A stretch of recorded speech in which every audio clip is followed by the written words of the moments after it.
standing next to several pieces of art statues. Some of them were made in the Roman era. Some during the early Roman era. When I say early Roman era, I mean what? 63 BC, Pompey invading this land after he was invited in by the Hasmoneans. So King Herod is part of the early Roman era. His son Archelaus is part of the early Roman era. When does the early Roman era end? When does it end? Some would say when the late Roman era begins. Many others would say 132 or 135, the reign of Bar Kokhba revolt. So the considerations that we have to delineate different eras are variable. Some scholars choose to have these considerations, others other considerations. So 132 is fine because everything changes in the 2nd century in this country. So the early Roman era is from 63 till 132 AD. Are these early Roman or late Roman? I can't tell. Judging by appearance, I can't tell. This Caesarea was excavated by the Italians in the 60s. The records are lacking. We don't know where they found what. They are all from the site of Caesarea, but we don't know exactly where these were found. But what do we have here? Let's look at this one. We can see a man, one hand behind his back and the other one is broken, but he's probably doing something like this. Look at his feet, he's doing something like this. What is he doing? He's probably making a speech at the marketplace. What about this one? Who's this one? This is god Dionysus, a Greek god. How do we know? Grace and feet coming out of something. This is called the horn of plenty. Something that is associated with him, an attribute or a symbol. That's how we know their names without seeing them. So this is god Dionysus. What about this one? Or this one? Who's this? He has a lamb. What? David? This is probably Jesus. He's the shepherd, he's the good shepherd, and Jesus also said, I am the Lamb of God, Agnus Dei in Latin. I am the Lamb of God that takes away the sins of the world on my shoulder. So this was probably a Byzantine Christian statue and not from the Roman phase of Caesarea. What about this one? Can you see this foot? That's Bigfoot. How big do you think was the original statue? How big was it? You know, evaluation, you don't have to be accurate. How big was the original statue? 42 feet. 10 foot. Big. What do you say? 38, you win. Well, how about 0? No statue has it. He knew who that one was. I know who this one is. That's Bigfoot. And in antiquity, you go to a doctor and he says, sorry, I can't take you. You go to the temple of the god and you pray to the god to heal you. He does sometimes. You bring a present, the shape of the organ that was used. If it's your foot, it's your foot. If it's your womb, it's your womb.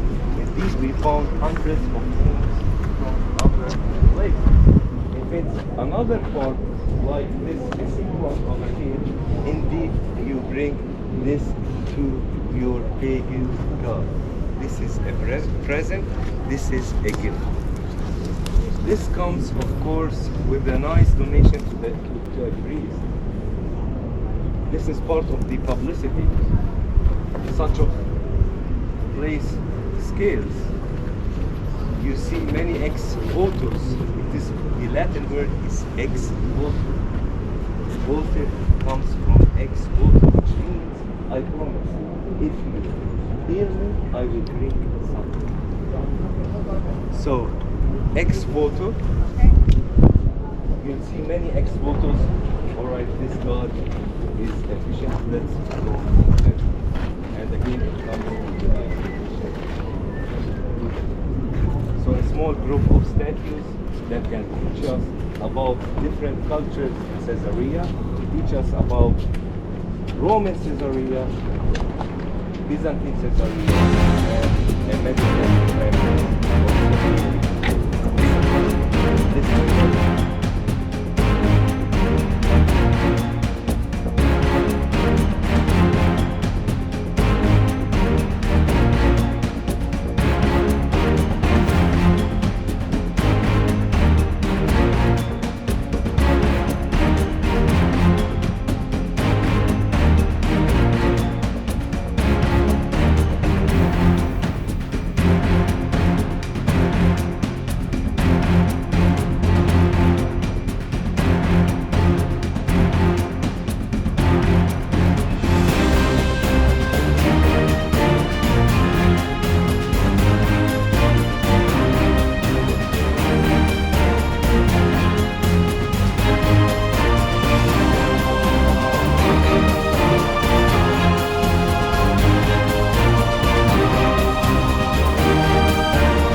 Initially, Is it on? Initially, Caesarea was a Phoenician site. From the 6th century BC till the 3rd century BC. The Phoenicians, who were the maritime merchants of the ancient world. And Caesarea was one of the ports. By the way, they used natural bays and nearby rivers to establish a port. And Caesarea was one of the ports that they set up along the shore, stretching from Lebanon and down to Gaza. So initially it was a Phoenician site. Later on the Greeks came here, and after the Greeks, the Romans built the city. The one who built the city of Caesarea. Shall I take the microphone? So, the one who built Caesarea was King Herod the Great. Why do we call him the Great? He wanted to kill Jesus, right? When he was a young child. Why do we call Herod the Great? He was a great builder. He built 3 cities that were called Caesarea. He enlarged the temple in Jerusalem. And he built many fortresses in the desert. So he was a great builder. What was his ethnic origin? King Herod. A Roman? What do you say? A Jewish? Well, his father was Edomite. His mother was Nabatean. He was a Jewish. He was a Roman, a Jewish king of the Pessoal, a gente pode continuar. Sorry. Só deem uma olhadinha nesse teatro. Daqui a pouco a gente vai. Pessoal, estão He got the Greek culture and education. Vocês vão ver A little bit uma pintura desse teatro, vocês vão entender That's quase tudo ele era coberto para poderem fazer shows. He even married A cozinha não tinha aparelhagem de som, mas quem for lá para cima so e eu falar alguma coisa nesse palco, everything. eles formaram, faz uma acústica maravilhosa, o vento do mar vai ajudar a levar tudo que acontece no palco, vai ser levado até nos camarões lá do fundo. One of the largest city in the Roman world, and built the largest handmade harbor in the world. So why did he do that? First of all, to enlarge his power, to increase his personal wealth, and to provide employment for the people who lived here. Because if you don't provide employment, there's a rebellion. And also to show his Roman masters that he was a true patriarch to the Roman to the Roman Empire. He made the largest handmade harbor, a port that served the Romans in the world. He built theaters, amphitheaters, a hippodrome. He was a great builder. Many Roman bathhouses. The city of Caesarea used to be much bigger than you see today. Most of the city of Caesarea was not excavated, still not excavated. This amphitheater, is a result of the building activities in the 2nd and in the 3rd century AD. Not the time of King Herod the Great. But if you look at the first step, can you see the first step? The first step over here, behind Dr. Roy. This is part of the original Herodian theater. You have, do you remember, the entrance to the theater was called Vomitorium. Vomitorium. Vomitorium. Do you remember? And the seating section, every section is called cavia. A tier of seats, one section, another section up on top, and they had a third tier of seats up on top. Can you imagine how big this was? Is it a type of a Greek or a Roman theater? It's a Roman theater. Why? Simply, and that's a cultural statement, the Greeks went together with nature. If the nature, if puts an obstacle, if you have a hill on a site, you use it, and you want to build a theater, you use it to empower your theater. You excavate it, you hewn it in order to create a shape of a theater. The Romans did the opposite. They fought against nature. If you have an obstacle, if you have a hill on a site, you destroy it, you quarry it. If you have a valley, you build bridges and vaults. For example, the Temple Mount in Jerusalem was very small, was very little, and King Herod extended by means of arches and vaults to create a huge platform that we're going to see when we go to Jerusalem. So the Romans went or fought, the Greeks went together with nature, the Romans did the opposite. And this theater was built from scratch. It's not built on a hillside. Did I make it clear, everyone? Now, the floor was called orchestra and not orchestra. Orchestra. This platform was called orchestra.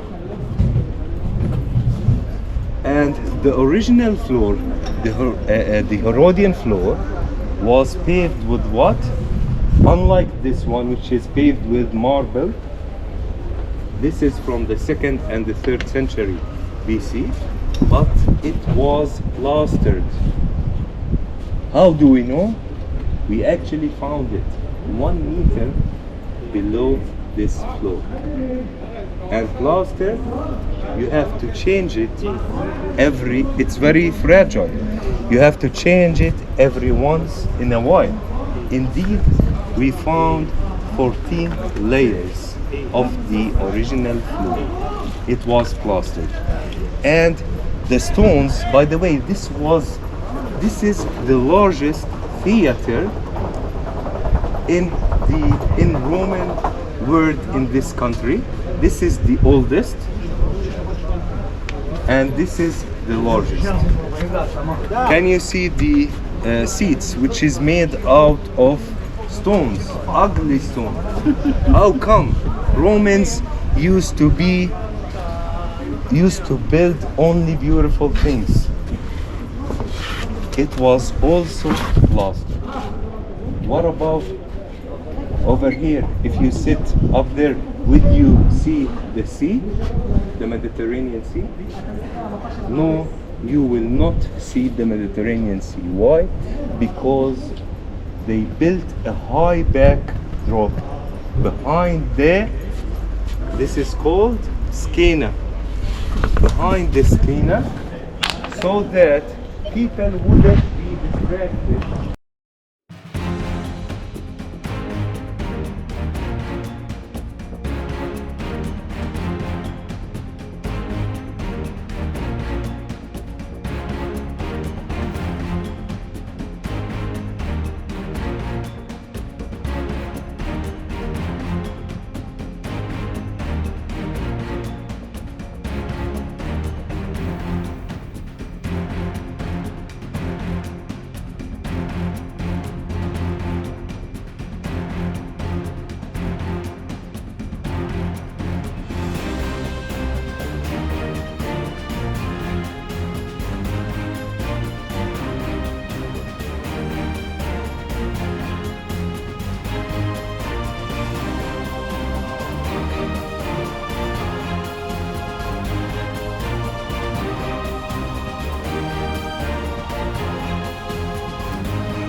most of them are secular. And they always say if someone is only mentioned in the Bible, then he did not exist until we find an extra biblical proof of his existence. Now, King David, for example, they used to say that King David never existed because we never found any inscription with the name David, King David. So they used to say that maybe King David did not exist. Immediately after they said that David never existed, we found a stone Tell Dad. among the ruins of Tel Dan. Do you remember Tel Dan? Dan is a lion's cub.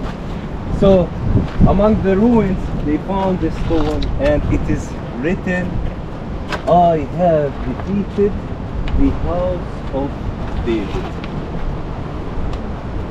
And that's why we call these stones the screaming stones.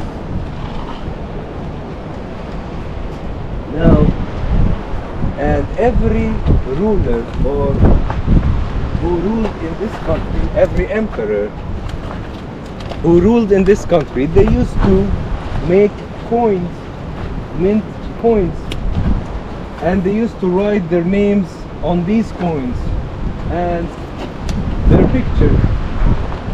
We found for every ruler or a leader who ruled in this country, we found a coin, except for Pilate. And if Pilate, so these archaeologists said Pilate never existed. Immediately after, a stone came screaming. Did you get that? A stone came screaming, and this was found in the theater as a secondary use. And it's written on this stone, Pilate, the prefect of Judea, erected a building dedicated to the Emperor Tiberius. And this is a proof that Pilate existed. Because this is very important for us Christians, because if Pilate never existed, then Jesus never existed. So a stone came screaming stones here and in Tel Dan to prove that King David and Pilate existed in ancient times. This way.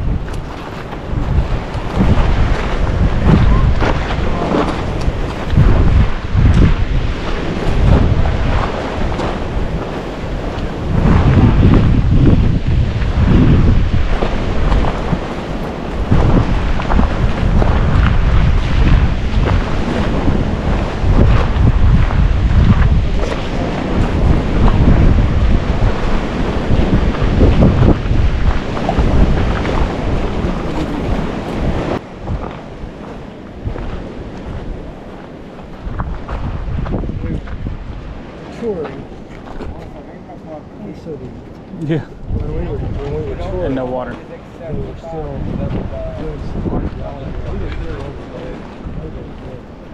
There was like 3-4 college kids had their shade tent up, and you could hear them mumbling about wheeling that sand down a wooden. They laid wood down to wheel it out and dump it. And I thought, you don't even get it. Yeah. You're taking wheelbarrows loaded with sand. The sand was thrown in there with a shovel. Yeah. What? Not with a goofa. And you're wheeling it 50 feet and dumping it. Blooming at the well. Yeah.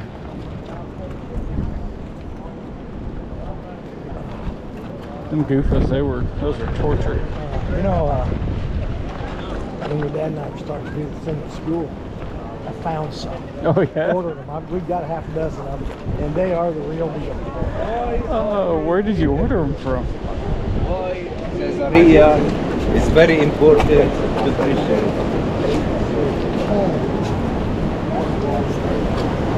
And no question. Why Caesarea was very important. First of all, we said, do you remember the first day? I said that Cornelius, a Roman centurion here in Caesarea, not in Caesarea Philippi, but here in Caesarea, saw a vision to go and look for Simon Peter, who was lodging at Simon the tanner's house.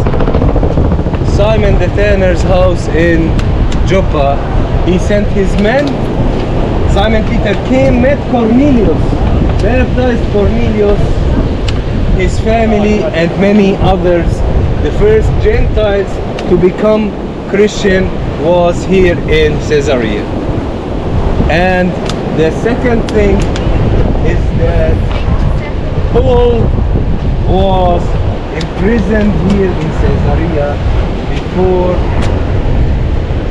he sailed to Rome, where he died. Paul was a Roman citizen, so his court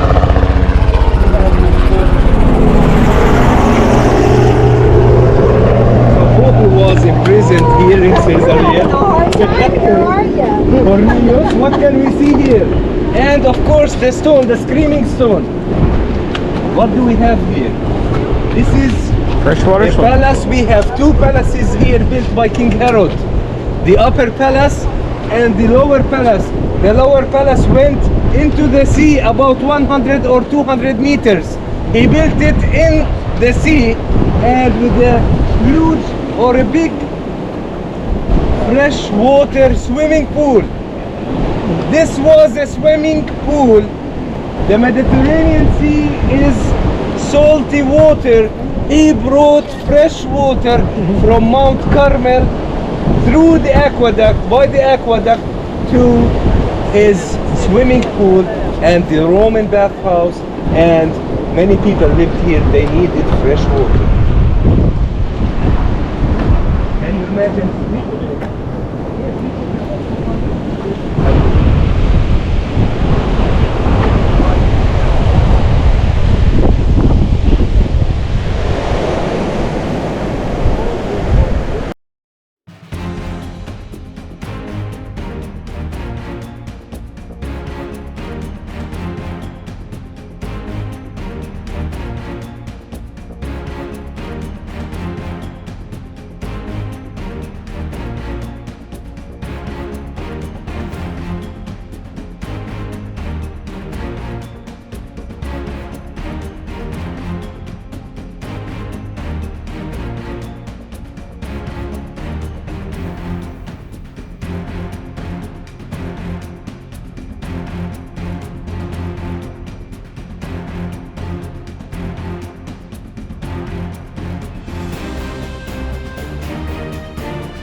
Emperor was in Rome, and as a Roman citizen he has the right to be heard by the emperor.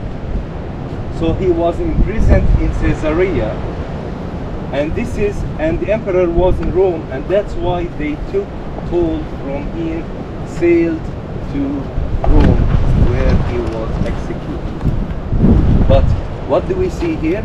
This is the hearing place Why? Because we found under the ground here a heating system, like a hypocaust. Imagine in the winter,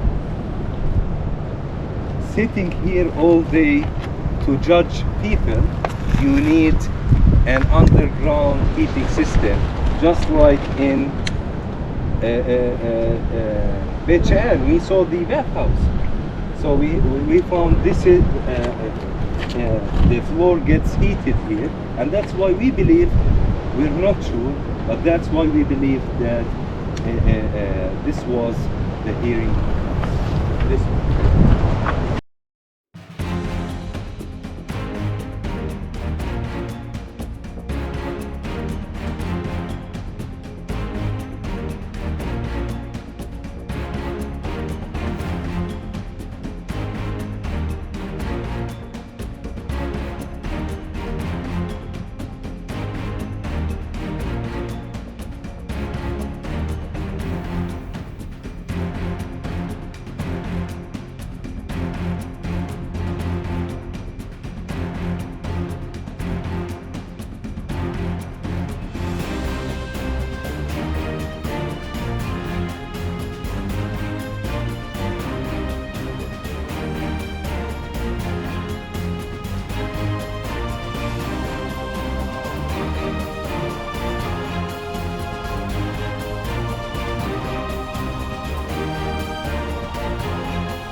What do we have here?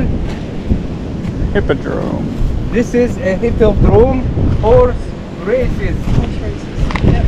The race starts over there.